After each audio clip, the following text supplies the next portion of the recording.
The race for Cuba's beachfront is on.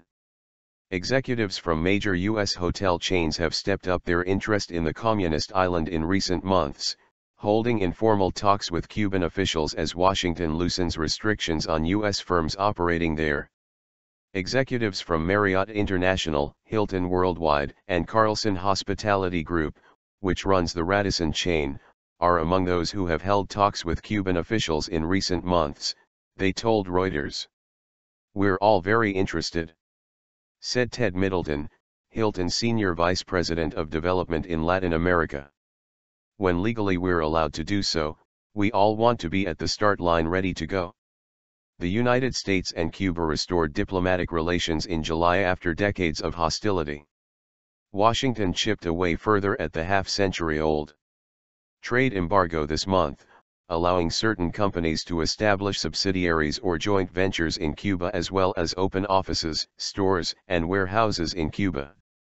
The United States wants to strike a deal that lets U.S. airlines schedule Cuba flights as soon as possible, a State Department official said last week, amid speculation that a U.S. ban on its tourists visiting Cuba could be eased. Restrictions still in place. U.S. hoteliers are not currently allowed to invest in Cuba, and the Caribbean island officially remains off-limits for U.S. tourists unless they meet special criteria such as being Cuban Americans or join special cultural or educational tours.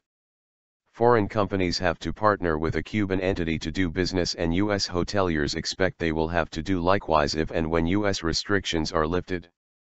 While they wait for the politicians to iron out their differences, U.S. hotel bosses are conducting fact-finding missions in Havana and holding getting-to-know-you meetings with government officials in Cuba and various European cities.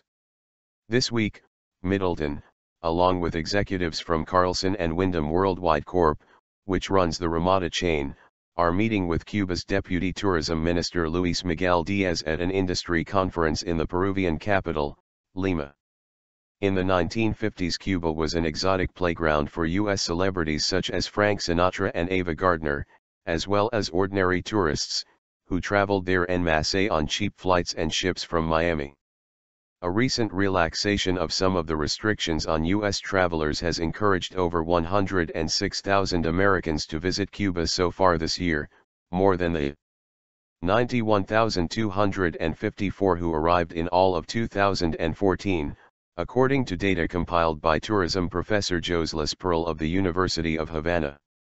Overall, tourist arrivals are up nearly 18% this year after a record 3 million visitors in 2014, making Cuba the second most popular holiday destination in the Caribbean behind the much smaller Dominican Republic. U.S. hoteliers expect the number of U.S. visitors to balloon if all travel restrictions are axed. If and when the travel ban is lifted.